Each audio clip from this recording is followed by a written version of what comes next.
Minister, my last set of questions are going to dot around a bit from topic to topic because they come from individual and separate sources rather than being thematic.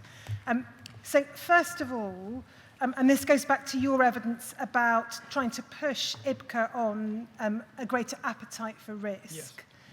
Why do you think IBCA may not have sufficient appetite for risk? Is that a defensive mindset due to being staffed by civil servants or a fear of Cabinet Office repercussions or both?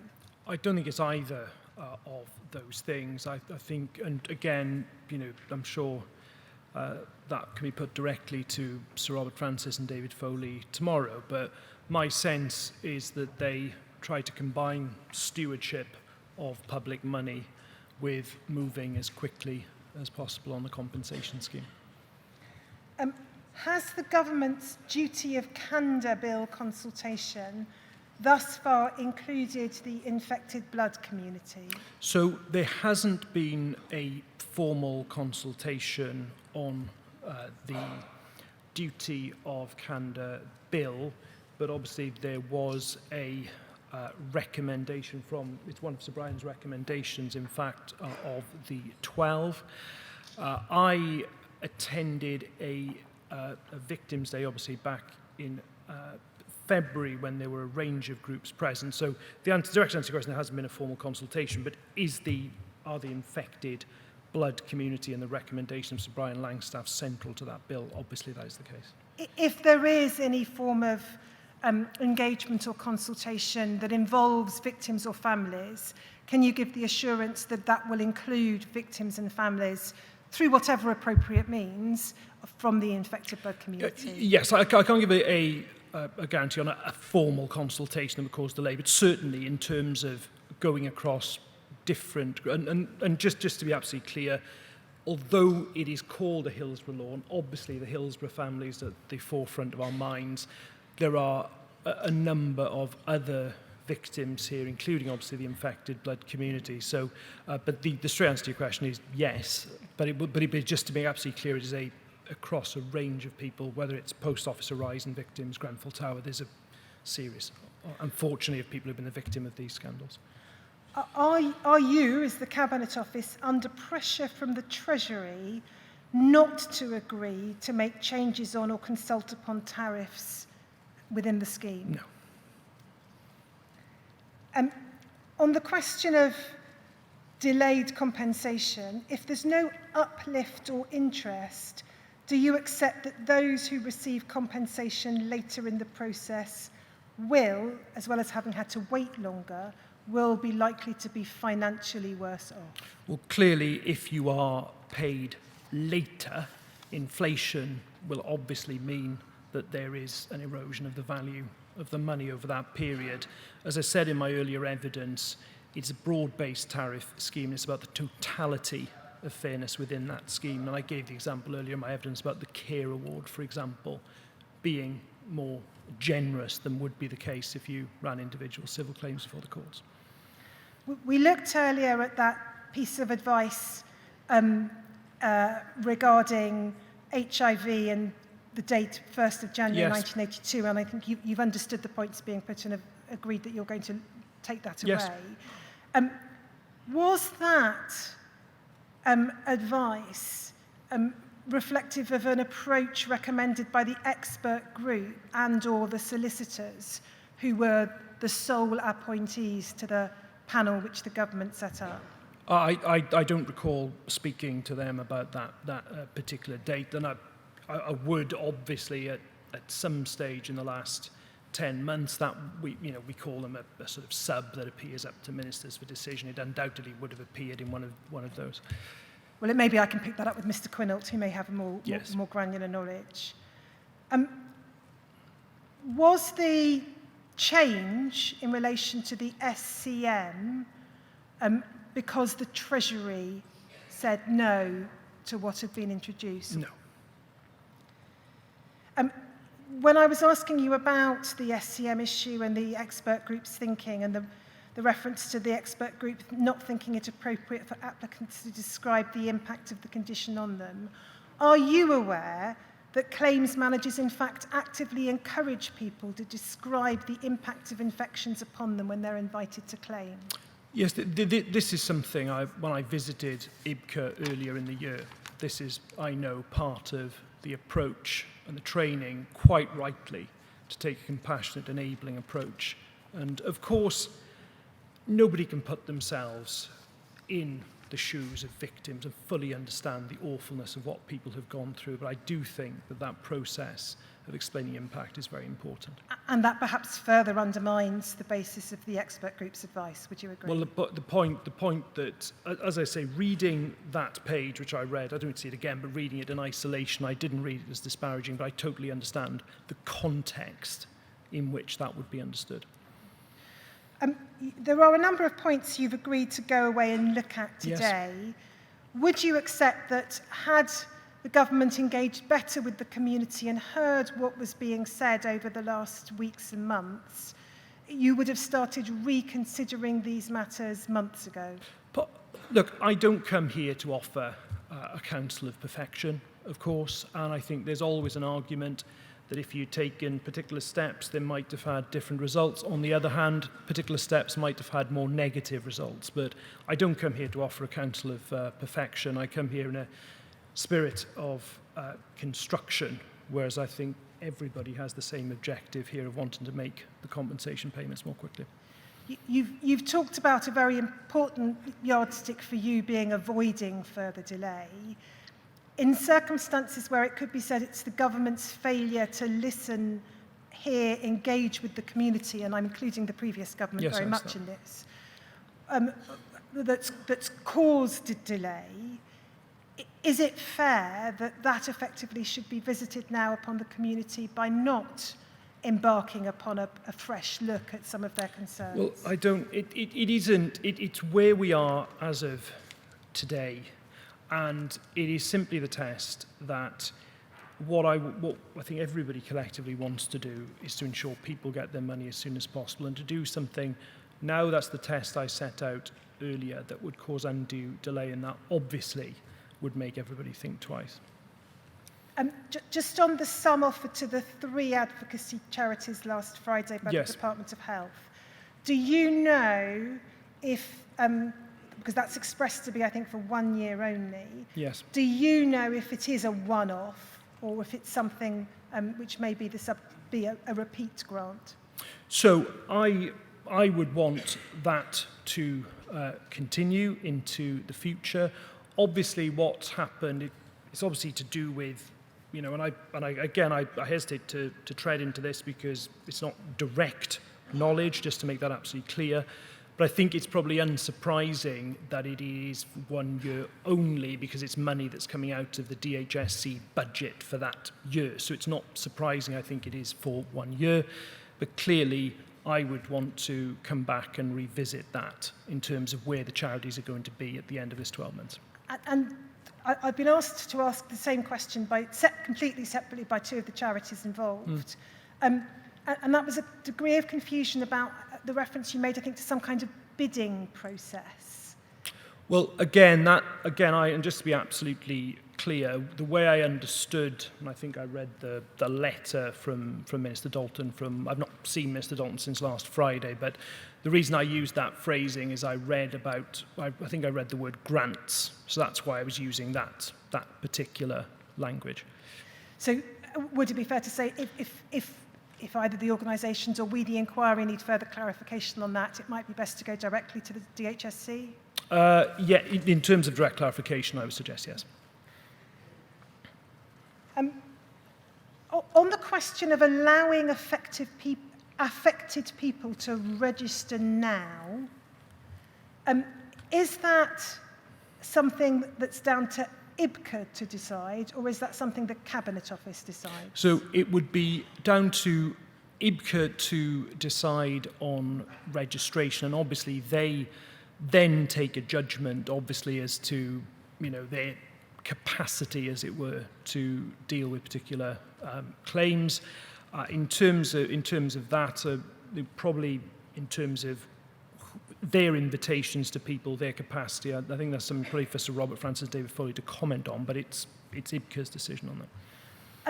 If affected people register now, if that were what IBCA did, so it opened up the scheme for registration, in terms of allowing compensation to be paid even if the affected individual then dies before the process is completed, would that be something that the Cabinet Office has to determine rather than IBCA? So the who applies when is obviously for IBCA.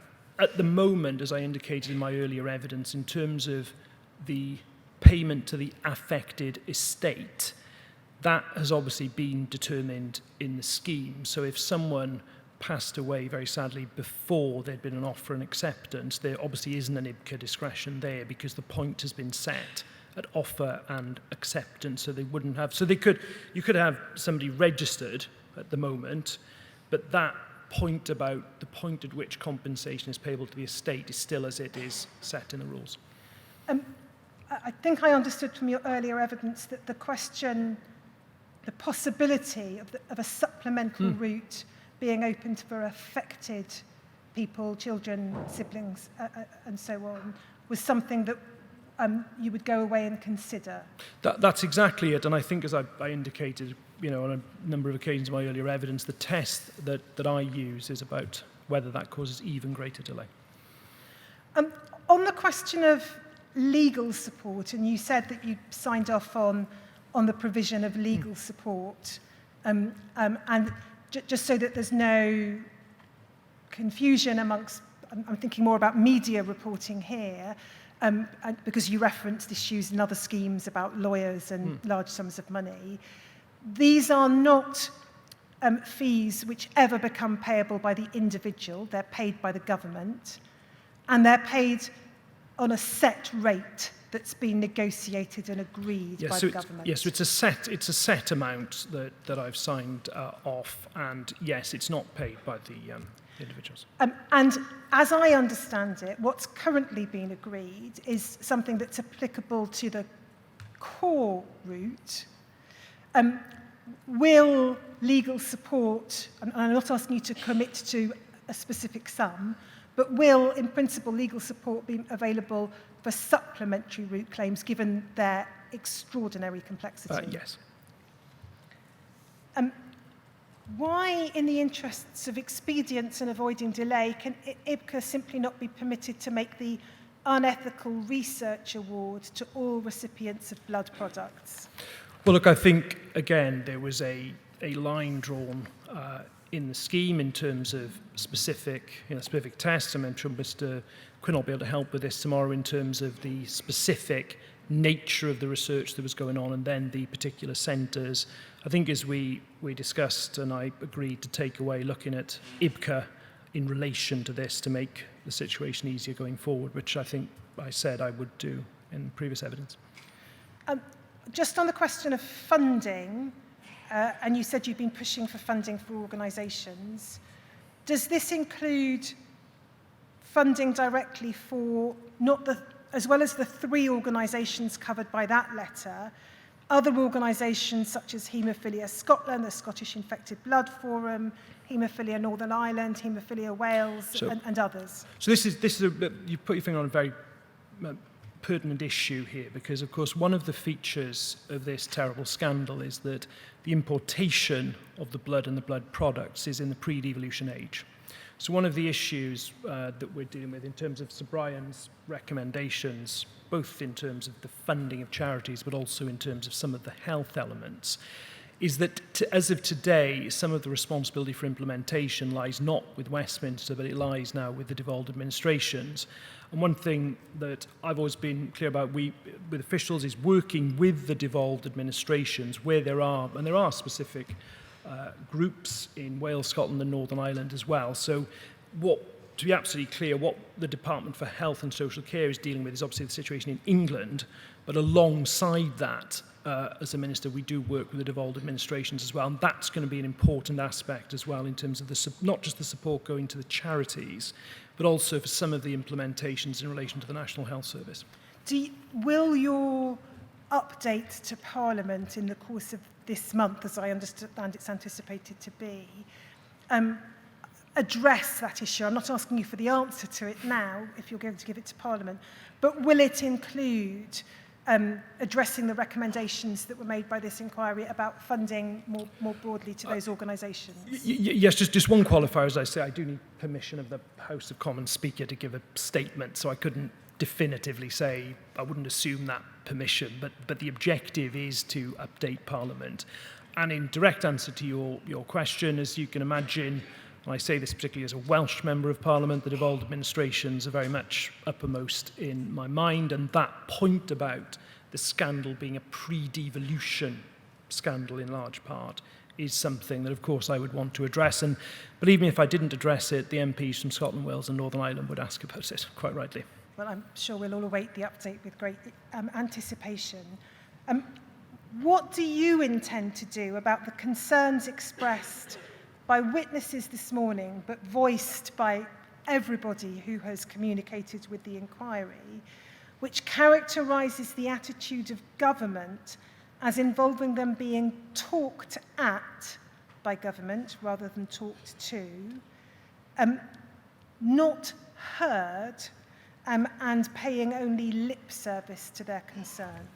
So in the first instance, as I indicated in the earlier part of my evidence, I will, over the next few days, go back and listen. I'll listen to the whole inquiry, but I will in particular listen, as I was requested very fairly to do, to what was said this morning, and I will, of course, reflect upon that going forward. I hope that people have seen as well in the course of my evidence here that my mind is not closed on issues that have been put to me very strongly, which I will secondly go away and look at.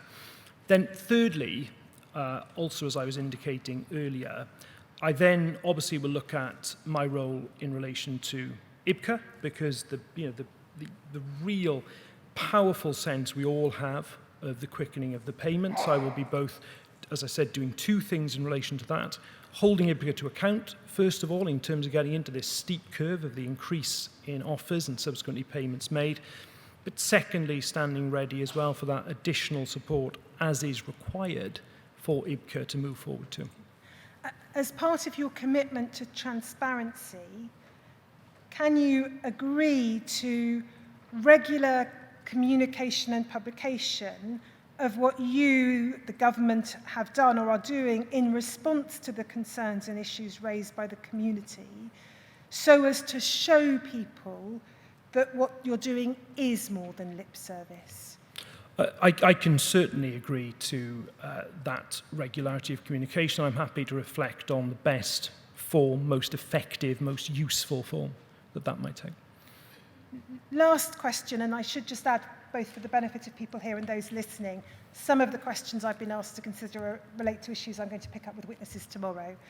So last question for you, Minister, and you'll hear this when you watch this morning's evidence. One of the witnesses this morning issued a challenge to you. He said you have two choices: go to the Cabinet Office press officers and try and spin that the government is doing everything it can or reasonably should, or knock on the doors of the community and try to get them on board, use their expertise, and start the work of building the sorely lacking trust between the government and the infected and affected. Do you accept that challenge? Yes, and listen, I fully accept the need to continue to try to build that confidence going forward. And I would say, because I appreciate that's the last question, by way of closing, I hope people have seen today that rather than come along to this inquiry and not try to take a constructive approach in terms of points that have been put to me, I will absolutely take a constructive approach, take it away and look at the issues that have been put to me. But thank you. Thank you to Sir Brian for the opportunity to come along and give this evidence this afternoon. Thank you. There are no questions from Mr. Maxwell Scott, who represents the Minister. Well, I have a couple of questions of my own. The first is this. We are told in Mr. Foley's statement that the timescales that we talked about this, yes, earlier on were agreed with the Cabinet Office. Assuming that to be the case, when you understood that the bulk of, but not necessarily all, the payments to those affected may not be made until 2029, did you say, oh my goodness, that's far too long? I absolutely said that when I saw the 2027 date for the infected, I saw the 2029 date for the affected, that was my immediate response. And the point I made, and the point I was reassured on, is the point I made in my earlier evidence, Sir Brian, which is these are backstops, and the logic for that, which I set out this morning, was that there may well be people who haven't come forward at this stage. We wouldn't want to close the scheme too. But I've never been anything but clear that they are absolute backstops. I expect there to be the speeding up, as I've described in my evidence. So if that is the case, do you actually have a date for your expectation? So what I haven't done yet is to agree a date for expectation for the conversations that I am currently having with IBCA. They are around the matters I put forward this morning, around the greater appetite for risk, what additional support the Cabinet Office can give in terms of the structure of IBCA and indeed support. But just to be absolutely clear, Sir Brian, I'm not ruling out for a moment pushing the system again and pushing expectations in terms of payment, particularly because, as I indicated this morning, in terms of those living infected people who are registered, number one, they are dying every few days, which is the urgency. But secondly, those people are known. And in my view, that is something that pushes towards doing this even more quickly. The second question, or line of questions, is this. Did I understand your evidence earlier to be saying that the deadlines, in effect, of the 20th of May, when you make your statement, the latest date, you make your statement to Parliament about progress on the recommendations, and the imminence of this 2 days of hearings, were what gave impetus to the question of funding offers being made to the Hepatitis C Trust, to the Haemophilia Society and the Thalassemia Society? Well, in terms of the impetus for DHSC, obviously you'd have to ask them, but from my point of view, did I quite openly say that there is a real urgency to this and point out those 2 dates? Absolutely, I did. So if you hadn't pressed, that might not have happened? Well, you can never say, I guess, that if and I've been pushing this since December in terms of the money for the charities. I wouldn't be to say, well, my intervention is the critical one. We think that's unfair, and a lot of other people who have worked constructively at DHSC as well, not least the ministers there. So I wouldn't necessarily draw that conclusion. But as I said, Sir Brian, earlier, I make no apology at all for trying to push the system with deadlines. Thank you very much. That's all that I have to ask. I don't know if any questions arise out of that. In which case, it remains for me to thank you very much for coming to give this evidence, particularly given that you will be very busy, no doubt, not least now having to watch the whole of this morning's proceedings and prepare for your statement on the 20th of May, quite apart from whatever other duties you have as Cabinet Office Minister. That is much appreciated. You have also, I think, given us evidence of two things relating to, or two issues. The first relating to the design of the scheme, the second relating to the process. As to process, you have made it clear in your evidence, as I understood it, that you're ready to support going forward in terms of what is required to speed up the process. And in the same vein, that you are very conscious of the need for speed, you have said that if, as far as the design of the scheme is concerned, that provided there is no significant delay to the payment, you will be prepared to consider the design of the scheme. In particular, as I understood you to say, in respect of the question of whether widows and widowers might continue to have the support of the support schemes, that you would look at the question of whether there should be a supplementary route by which children, parents and siblings could obtain further compensation. You would be happy to look again at the question of whether there is a cut-off date in terms of the HIV infection of the 1st of January 1982. You would look at the question of whether the SCM scheme should be revisited with a view to ensuring there is no anomaly there. And you would be happy to look again at giving IBCA the power to accept claims for supplementary payments on ethical research on a one-by-one basis. You've given all those assurances to us.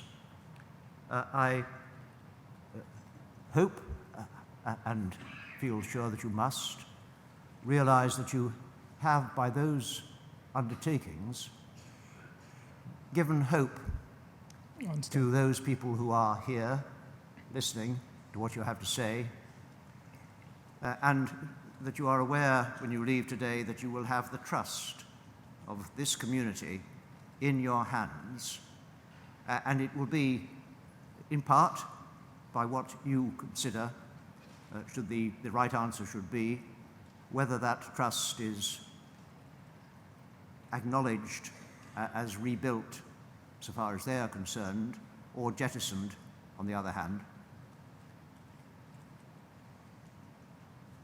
I'd like to thank you for putting yourself in that vulnerable position, and I hope that you will again add to the undertakings you've given that if you do reject whatever recommendations the inquiry makes on those issues, and I hope on others, that you will give a fully reasoned decision why that is being rejected, if it is.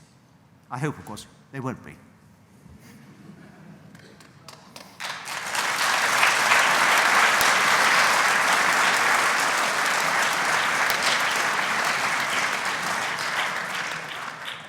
So that completes today. Tomorrow at 10, we will be hearing from our IBCA witnesses, so Sir Robert Francis and David Foley, and then in the afternoon, we will be back with the Cabinet Office, hearing from James Quinault. So tomorrow, 10 o'clock, and we start with Sir Robert Francis.